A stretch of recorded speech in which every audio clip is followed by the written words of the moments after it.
You know that feeling when you're learning a new language and you can order coffee, ask for directions, maybe even have a basic conversation, but something's still missing.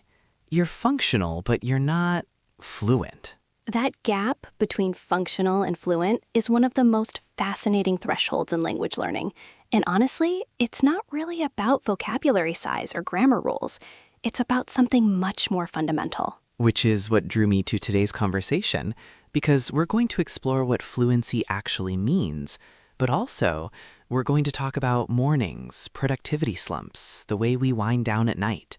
These seem like completely different topics. They're not, though. They're all about the same thing: learning to articulate your actual experience, whether that's describing how your morning feels in a second language, or understanding why your energy crashes at 3 in the afternoon, or figuring out why you can't seem to put your phone down before bed. So this is really about awareness, about developing the capacity to notice what's actually happening in your body, in your mind, in your day, and then finding the language to express it. Right. And what I've learned, both from teaching language and from living through these daily struggles myself, is that the solutions aren't about willpower or discipline.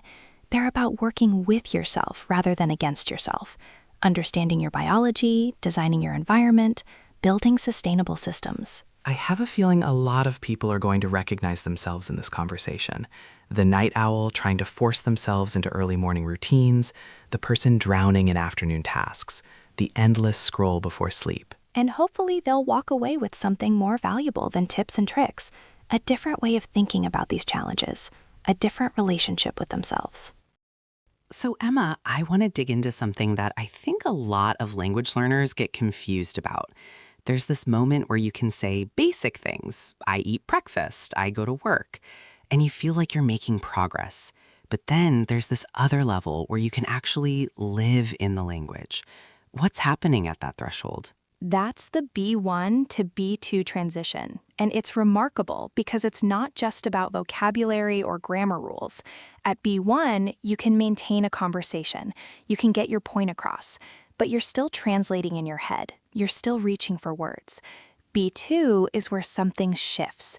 You can interact with a degree of fluency and spontaneity. You're not just surviving the conversation, you're actually present in it. Present in it. I like that. So what does that look like in practice? Because I imagine someone at B1 could describe their morning routine just fine. They could, but here's the thing, and this comes straight from the research. Just saying, I wake up and eat breakfast is a good start for B1 or B2, but it's not enough to show true fluency. The real test is whether you can describe feelings and choices, not just what you do, but why you do it, how it makes you feel, what you're thinking about while you're doing it. Wait, so the difference between functional and fluent is emotional granularity? Precisely. It's cognitive complexity. When you say, I eat breakfast, you're reporting an action. When you say, I usually grab something quick because mornings feel rushed, but on weekends I take my time with coffee and actually enjoy it, now you're operating at a completely different level. You're expressing preference, contrast, emotional states, temporal nuance. That's B2 territory. That's wild because it means the barrier isn't really about knowing more words. It's about being able to think in layers while you're speaking. Correct. And that's why describing how a day feels is such a high-level cognitive task. You're not just accessing vocabulary, you're accessing your internal experience and translating it in real time. Most B1 learners can tell you what happened. B2 learners can tell you what it meant. Okay, but here's what I'm curious about. You teach this stuff, but you also learned a second language yourself. Was there a moment where you felt that shift happen for you? Oh, definitely. I was learning French, and for the longest time, I could handle transactions, directions, basic social stuff. But I remember this one conversation with a friend where I was trying to explain why I felt homesick, and I couldn't just say, I miss home. I needed to describe the specific feeling of being disconnected from small rituals, the way my mom made tea, the sound of rain on a particular roof, and suddenly I was reaching for subjunctive moods, metaphors, these linguistic tools I'd learned but never really inhabited. And that's when it clicked? That's when I realized fluency isn't about perfection. It's about having enough command of the language that you can be yourself in it. You can be funny, you can be vulnerable, you can be precise about your inner world. And the only way I got there was through routine, talking about my day, every day with native speakers who would gently correct me or ask follow-up questions that pushed me deeper. So the daily routine isn't just content to practice with, it's actually the vehicle for that psychological shift. Completely. Because your routine is familiar, you're not struggling with the concepts. You know what you do every morning, so all your cognitive energy can go into how you express it. And over time, that builds the neural pathways for spontaneous, nuanced expression. It's a marathon, not a sprint. Consistency is the most important part of learning. I'm thinking about people who've been studying for years and still feel stuck at that intermediate plateau. What's usually the missing piece? 9 times out of 10, they're still operating in report mode. They're telling me what they did, but they're not telling me how they experienced it. I'll ask, "How was your morning?" And they'll say, "Good, I had coffee." Okay, but did the coffee wake you up, or was it just a ritual? Did you drink it quickly or savor it? Were you thinking about your day or trying not to think at all? Those details, that's where language comes alive. So the architecture of fluency is really about building the capacity to be specific about subjective experience. Beautiful way to put it. And once you have that capacity, everything else follows. You can handle abstract discussions, you can navigate conflict, you can tell stories that actually land, because you're not just translating words anymore. You're translating yourself. Which brings up something I've been wondering about. If the goal is to translate yourself, then the language you use to describe your routine probably reveals a lot about how you see the world, doesn't it? So, Emma, I've been thinking about something that's probably obvious to you, but fascinates me.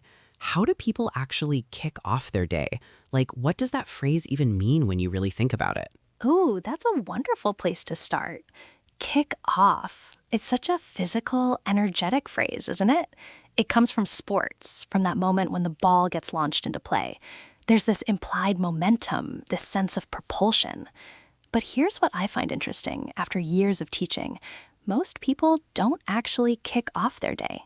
They sort of stumble into it. Stumble is right. I mean, I'm definitely one of those people who exist in what I can only describe as a zombie state for the first hour.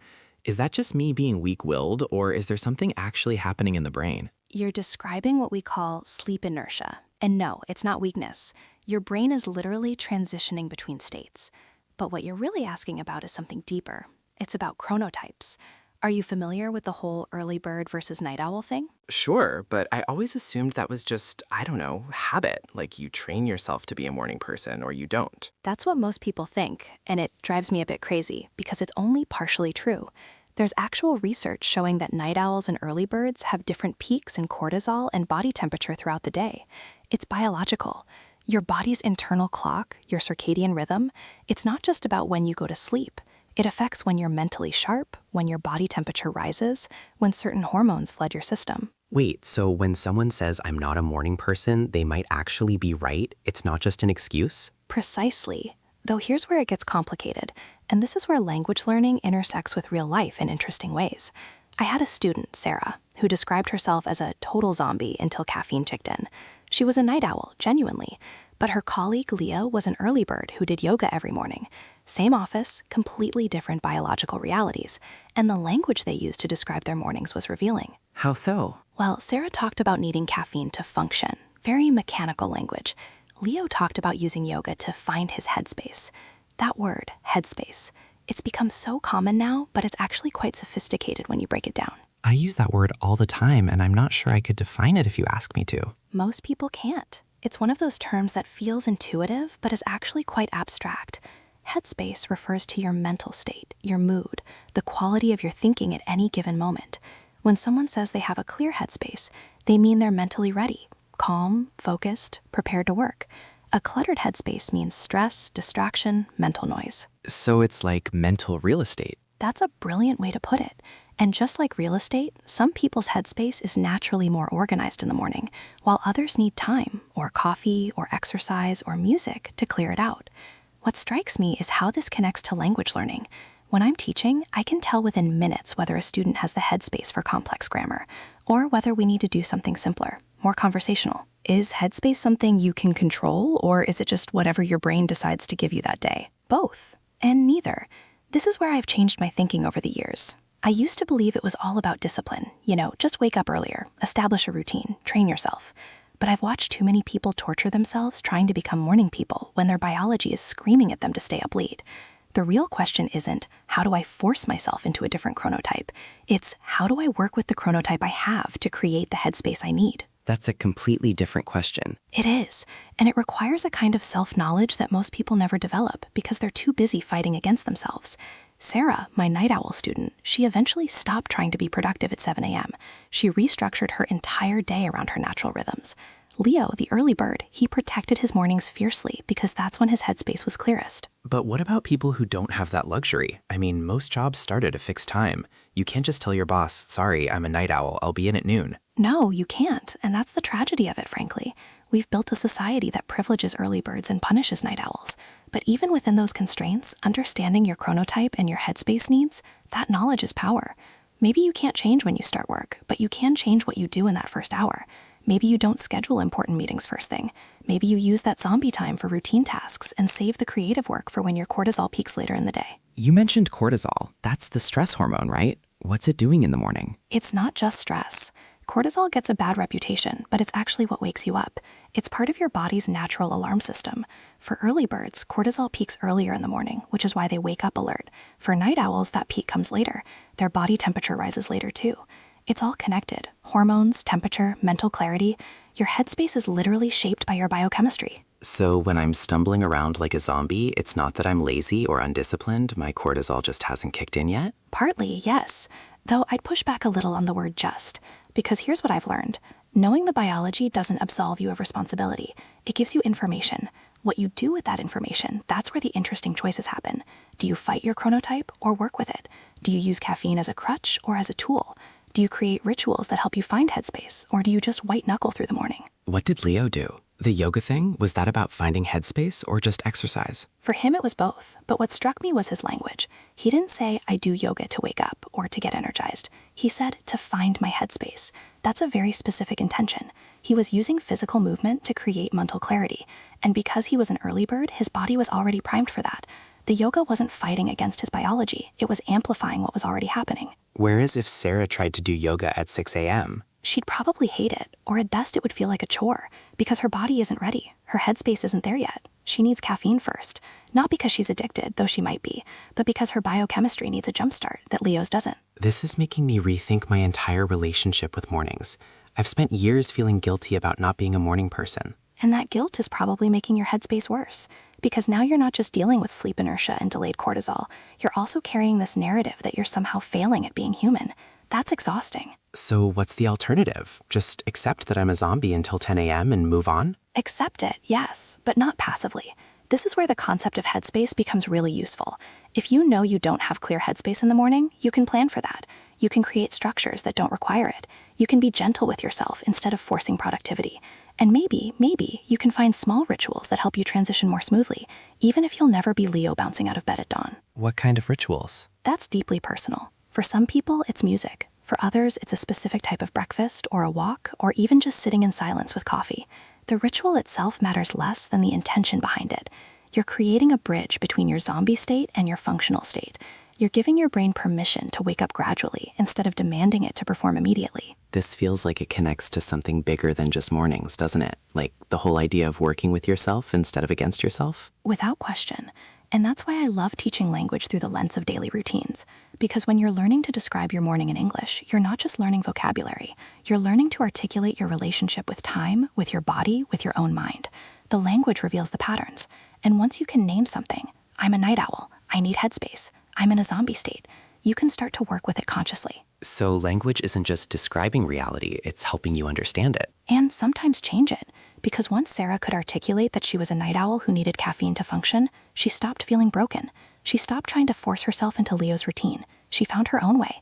The language gave her permission to be herself. That's powerful. Though I'm curious, does any of this actually change throughout life? Like, can a night owl become an early bird, or is it fixed? It can shift, especially with age. Teenagers are almost universally night owls. Their circadian rhythms are delayed, which is why forcing them to start school at 7:30 a.m. is basically biological torture.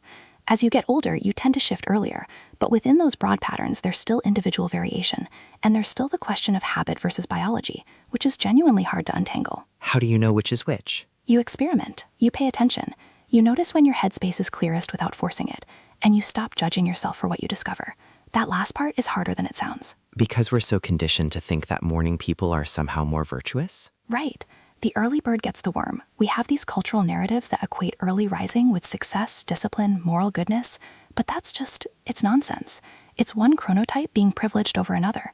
Some of the most productive, creative, disciplined people I know are night owls who do their best work at midnight. But they probably still feel guilty about sleeping until 9 a.m. They do, and that guilt clutters their headspace, which makes everything harder. It's this vicious cycle. You're already fighting your biology by living in a world designed for early birds, and then you're also fighting yourself psychologically by believing you should be different than you are. So the first step is just noticing, paying attention to when you actually have clear headspace versus when you're forcing it? Yes, and being honest about it. Not aspirational honesty. I want to be a morning person, but actual honesty.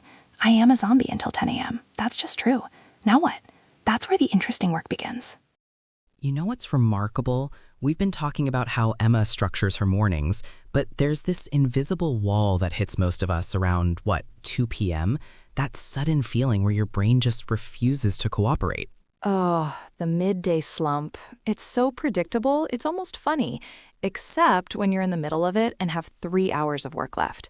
I used to fight it for years, thinking I just needed more coffee or willpower. And that didn't work, I'm guessing. Not even close. What I eventually learned is that it's not a personal failing, it's biology. Your circadian rhythm creates this natural dip in alertness, typically between 1 and 3 p.m. It's the same internal clock that makes you sleepy at night, just doing its thing in the middle of your workday. So we're essentially fighting against our own bodies when we try to power through it? Right. And here's what's interesting. The language we use around this time of day reveals how we're struggling.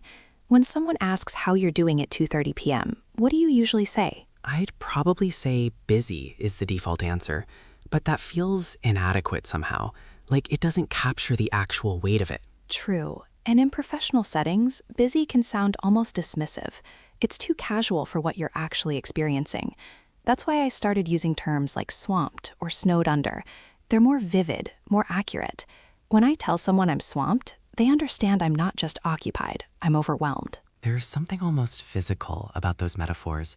Being swamped like you're underwater, snowed under, buried. They convey this sense of being trapped by the volume of work. And that physicality matters because the experience is physical. Your body is tired, your mind is foggy, and yet the work keeps coming. I remember one particular afternoon, this was maybe 5 years ago. I was preparing for a major presentation, and around 2 p.m., I just hit this wall. I kept reading the same paragraph over and over, not absorbing anything. What did you do? I panicked at first, tried to push harder, but then I remembered something I'd read about working in concentrated bursts. 25 minutes of focused work followed by a 5-minute break. It's sometimes called the Pomodoro technique, though I just think of it as giving myself permission to recharge my batteries. Wait, so you're saying the solution to having too much work is to work less? I know it sounds counterintuitive, but here's what happens. When you're in that slump, you're not actually being productive anyway. You're just sitting there, staring at your screen, feeling guilty about not working while also not working. The 25-minute burst gives you a deadline, a tiny one, and the 5-minute break lets your brain actually rest. How strict are you about the timing? Pretty strict, actually. I set a timer. 25 minutes of complete focus. No email, no phone, just one task. Then 5 minutes where I genuinely step away. Sometimes I'll walk to the window, sometimes I'll make tea, sometimes I just close my eyes. The key is that it's a real break, not just switching to a different kind of work. And this actually helps you get more done? Significantly more, because I'm working with my energy levels instead of against them. During those 25 minutes, I'm sharp, I'm present, and the break prevents me from reaching that state where I'm so tired I can no longer function effectively, what people call being burnt out. That phrase, burnt out, it's curious how we've normalized it, like it's just an expected part of working hard. It shouldn't be, though. When you're truly burnt out, you're not just tired, you're depleted. Your decision-making suffers, your creativity disappears, your patience evaporates. I've seen people, myself included, make terrible choices at 5 p.m. that they would never make at 10 a.m. simply because they're running on empty. So the 25-5 technique is really about preventing that complete depletion. It's about sustainability. Think of it like interval training versus trying to sprint a marathon. You can't maintain peak intensity for 8 hours straight. Nobody can. But you can maintain it for 25 minutes, recover for 5, and repeat. By the end of the day, you've actually accomplished more, and you're not completely destroyed. What about the guilt, though? Because I imagine there's this voice in your head during those 5-minute breaks saying, you should be working, there's so much to do. Oh, certainly. That voice is loud, especially at first. But I had to reframe what working means. The break isn't separate from the work, it's part of the work. It's like you wouldn't expect a professional athlete to train for 8 hours without rest, right? The rest is when the actual growth happens. Same principle applies to knowledge work. I'm curious about the physical aspect of this. You mentioned the slump is biological, tied to circadian rhythms. What's actually happening in your body during that 1 to 3 p.m. window? Your core body temperature drops slightly, and there's a natural decrease in alertness. It's the same system that makes you sleepy at night, just a smaller dip. Some cultures have built this into their daily rhythm. The siesta tradition isn't just about heat. It's about working with this natural low point instead of fighting it. But most of us can't take a siesta in the middle of a workday. No, but we can acknowledge the dip exists and adjust our approach. That's where the 25-5 rhythm becomes crucial. You're not trying to maintain the same energy level all day. You're creating a structure that accommodates the natural fluctuations. Do you schedule different types of work for different times of day based on this? I try to. The most cognitively demanding work, anything requiring deep analysis or creative problem solving, I save for the morning when my energy is naturally higher. The afternoon, especially during that slump period, I'll focus on more routine tasks, responding to emails, organizing files, things that need to be done but don't require peak mental performance. That seems like it requires a lot of control over your schedule, though. What about people who don't have that flexibility? That's a real challenge. Not everyone can restructure their entire day, but even small adjustments help. If you know you have a difficult meeting at 2 p.m., maybe you take a real lunch break beforehand instead of working through it. Or you build in those 5-minute breaks, even if you can't control the larger schedule. It's about finding whatever agency you have and using it strategically. What's the worst case you've seen of someone ignoring these natural rhythms? I worked with someone once who prided himself on never taking breaks. He'd work straight through from 8 a.m. to 6 p.m., eating lunch at his desk, never stepping away. And he was productive in terms of hours logged, but the quality of his work deteriorated dramatically as the day went on. By 5 p.m., he was making errors that created more work for everyone else. He was burnt out daily, and eventually it caught up with him.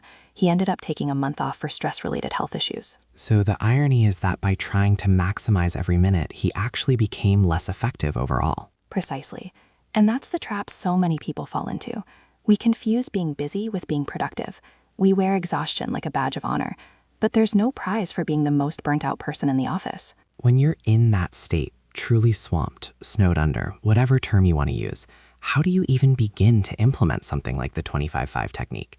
It seems like you'd need to already have some breathing room to create that structure. That's the hardest part.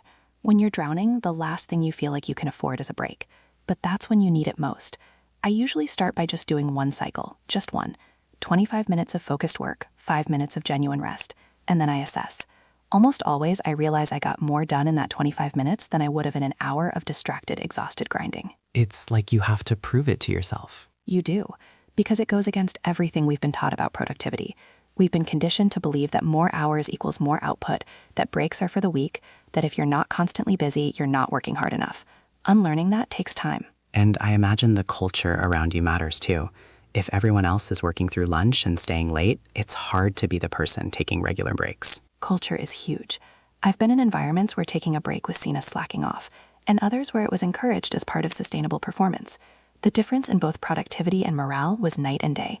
But even in a toxic culture, you can create small pockets of sanity for yourself. Close your door for 25 minutes. Take a walk around the building. Protect those moments fiercely. This makes me think about how we talk about time itself. We say we're spending time, wasting time, saving time, all these economic metaphors. But time isn't money. You can't save it up or get it back. That's profound, actually. And it relates directly to this. When you're burnt out at 5 p.m., you haven't saved anything by skipping breaks. You've just depleted yourself. The time you saved by not resting, you lose in reduced effectiveness. It's a false economy. So what would a healthier relationship with work time look like? I think it starts with honesty about our limitations. We're not machines. We have natural rhythms, energy fluctuations, needs for rest and recovery. A healthier relationship means designing our work around those realities instead of pretending they don't exist. It means measuring productivity by output and quality, not by hours logged or how exhausted we are at the end of the day. And it means having better language for what we're experiencing, not just saying I'm busy when we're actually drowning. Correct, because language shapes how we think about our experience. If I say I'm busy, that's neutral, maybe even positive. But if I say I'm swamped, I'm acknowledging a problem. And acknowledging the problem is the first step towards solving it. Whether that solution is better time management, setting boundaries, or just taking those crucial 5-minute breaks to recharge your batteries before you're completely burnt out. You know what I've been thinking about lately? That moment when the day is supposed to end, but it doesn't. You close your laptop, but your mind is still running. What does that transition actually look like for you? It's funny you phrase it that way, supposed to end, because I think that's where most of us get it wrong. We treat the end of work like flipping a light switch. 1 second you're in work mode, the next you should be relaxed. But our nervous systems don't work like that. Right. There's this whole, what would you call it, a decompression period? Yes, we use this phrasal verb wind down for a reason. It's not shut down or turn off, it's wind down, like a spring slowly releasing tension. There's a temporal quality to it, a gradual unwinding. When I work with people on their routines, this is often the hardest part to get right, because it requires intentionality in a moment when you're already tired. And we've added this whole other layer of complexity with technology, haven't we? I mean, even the language we use, unplugging, it's such a physical metaphor for something that feels almost impossible now. That's the thing that strikes me about that word. Unplug is so visceral. You can picture it, yanking a cord out of a wall socket. There's a decisiveness to it. But in practice, it's one of the hardest things people struggle with. I was reading about Sarah's routine, and she has this very deliberate practice. She turns off her laptop and puts her phone in another room, physically removes it from her space. Wait, in another room? Not just face down on the nightstand? Another room entirely. And I think there's real wisdom in that. It's not about willpower at that point. It's about removing the option. Because here's what I've learned. If the phone is within arm's reach, you will reach for it. It doesn't matter how committed you are to winding down. The pull is too strong. I feel personally attacked right now. You and everyone else. Look, there's this other person, Leo, who's completely honest about it, calls it his bad habit, scrolling through social media right before bed. And he knows it disrupts his sleep cycle. He can feel it breaking what he calls the natural flow of the evening.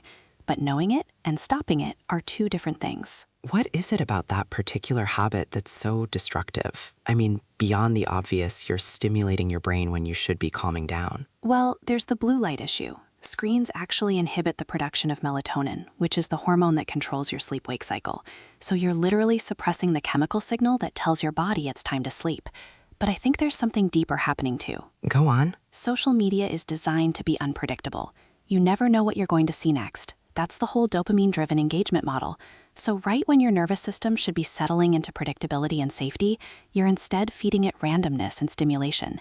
You're in your bed, which should be this sanctuary of rest, but mentally you're in what Leo calls the digital world, this chaotic, endless stream of information and social comparison. It's like trying to fall asleep at a party. That's a perfect analogy.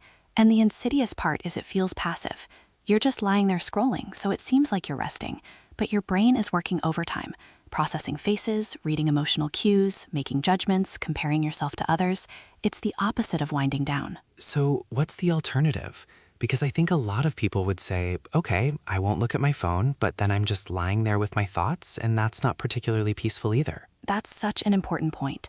We've lost tolerance for boredom, for that in-between state. But that's actually where the winding down happens. Your thoughts might race for a bit, but if you let them, they'll eventually slow down. It's like, have you ever watched a snow globe after you shake it? The snow has to settle. Right.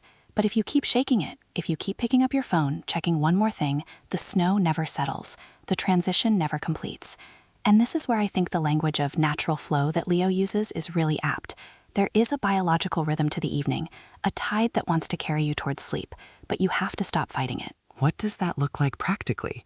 Because I think people hear this and think, great, so I need a perfect evening routine with candles and meditation and... No. This is where people get it wrong. It's not about perfection. It's about consistency over perfection. That's the key to a sustainable routine. You don't need the perfect wind-down ritual. You need something you can actually do most nights. Say more about that distinction. Okay, so imagine someone who reads about the ideal evening routine. You know, hot bath, herbal tea, journaling, meditation, reading physical books by soft light. And they try it for 3 days, and it's wonderful.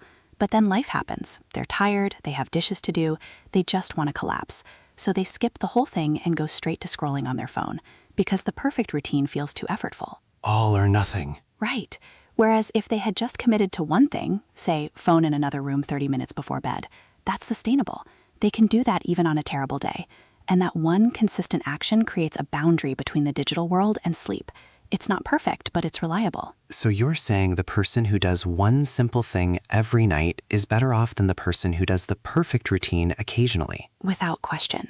Because routines are about training your nervous system, and your nervous system learns through repetition, not through intensity. It's like, if you wanted to learn a language, would you rather study for 10 hours once a month or 15 minutes every day? 15 minutes every day, obviously. Same principle. Your body is learning the language of rest, and it learns through consistent signals, not perfect ones. The phone going in another room at roughly the same time each night, that's a signal. The lights dimming around the same time, that's a signal.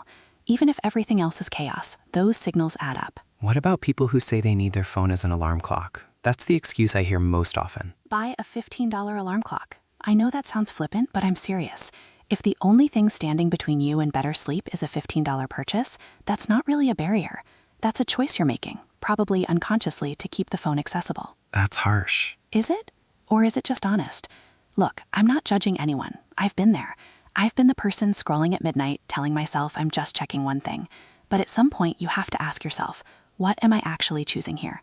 Because keeping your phone next to your bed is a choice, and it has consequences. What were the consequences for you when you were in that pattern? I was tired all the time. Not just physically tired, mentally foggy. I'd wake up feeling like I hadn't really slept, even if I'd been in bed for 8 hours. And I think it was because I never fully unplugged. My brain was still half in the digital world even while I was sleeping. Does that make sense? Completely. It's like your consciousness never fully logged off. Yes. And the thing is, I didn't realize how much it was affecting me until I changed it. That's the insidious part. You adapt to a lower baseline of functioning, and it becomes your normal. You forget what it feels like to actually be rested. So what changed for you? I got sick. Nothing serious, just a bad flu that forced me to be in bed for a week with no energy to look at screens. And when I recovered, I noticed I was sleeping better than I had in years. So I tried to maintain that. Phone stays in the living room, I read physical books before bed. Very simple. And the difference was remarkable. How long did it take to feel normal? Like for it to not feel like you were missing something? That's a great question. Probably 2 weeks. The first few nights I definitely felt that phantom limb sensation, reaching for the phone that wasn't there. But then something shifted. I started to actually enjoy that quiet time. It became something I looked forward to rather than something I was depriving myself of. That's curious. The reframe from deprivation to luxury. Correct. Because that's what it is. In a world where everyone is constantly connected, constantly available, choosing to unplug is actually a radical act of self-care. It's not deprivation. It's reclaiming something precious. What about people whose work genuinely requires them to be available in the evenings? I'm thinking of people in different time zones or on-call professions. That's a real constraint, and I think it requires more creativity. Maybe it's not about removing the phone entirely, but about creating other boundaries. Like the phone stays on the dresser, not the nightstand. Or you use app blockers that shut down social media after a certain time while keeping calls and texts available. The principle is the same. Create some separation between the digital world and your sleep space, but the implementation has to fit your life. It's curious how much of this comes back to physical space. Like the actual geography of where things are in your bedroom matters. It matters enormously. Your environment shapes your behavior more than your willpower does. If you have to get out of bed and walk to another room to check your phone, that's a much higher barrier than just rolling over and grabbing it. And in that moment of walking, you might actually ask yourself, do I really need to do this? Whereas if it's right there, you're checking it before you're even conscious of the decision. So we're back to making the right choice, the easy choice. Always. That's the foundation of any sustainable routine. You can't rely on willpower every single night.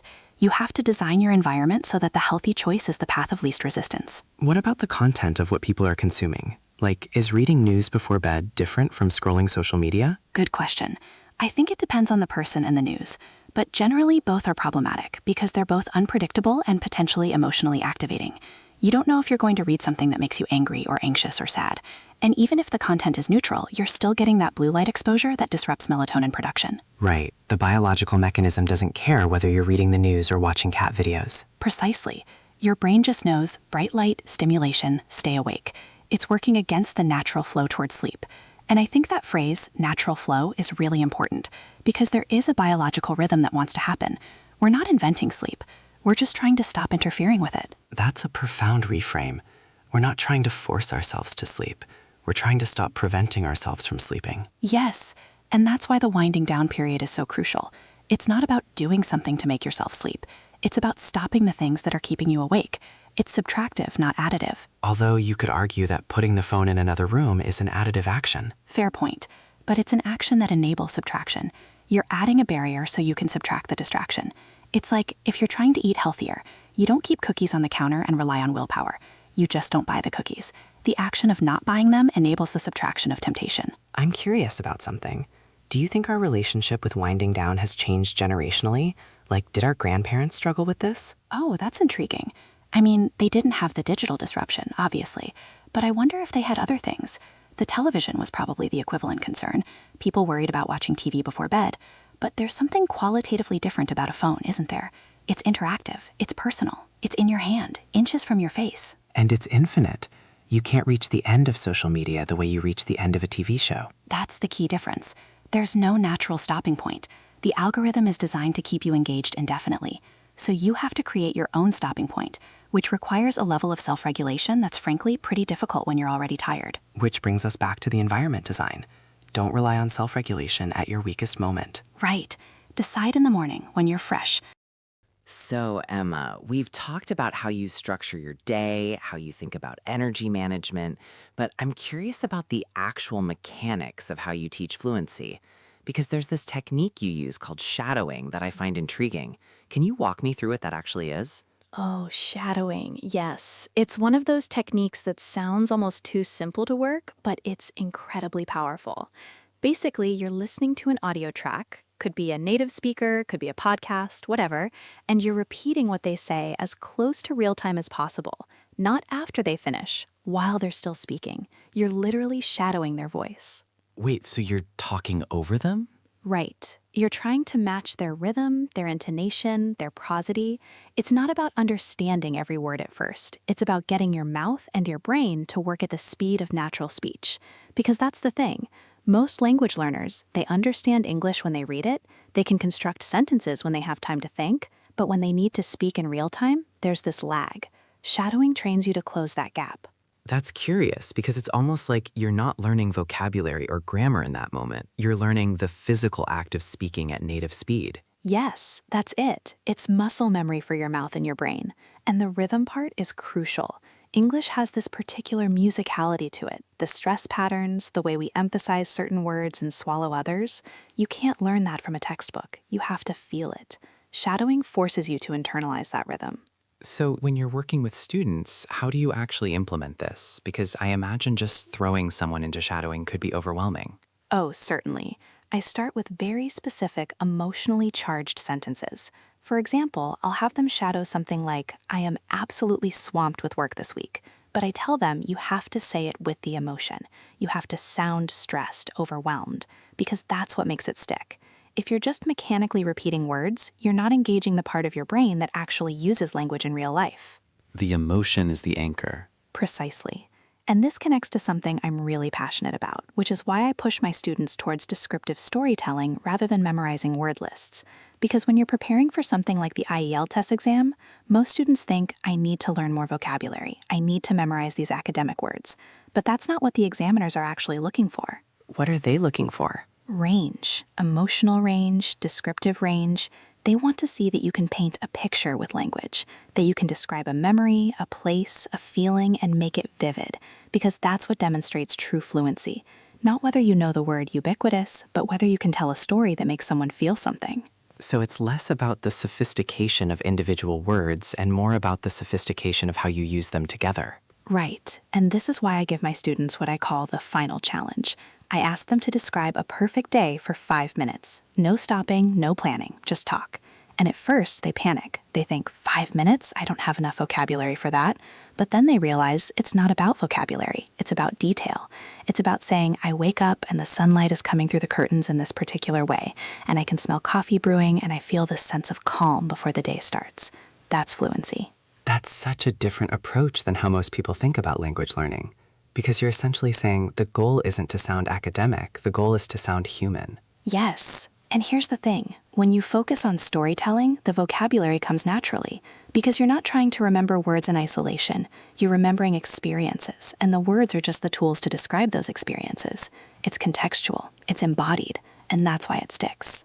I'm thinking about how this applies beyond language learning.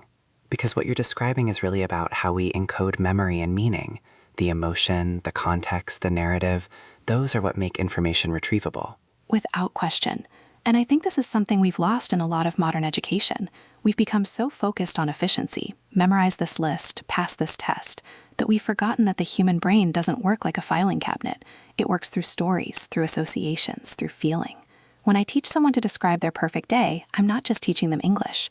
I'm teaching them to pay attention to their own experience in a way that makes language inevitable. That's beautiful, and it makes me wonder about the relationship between language and consciousness.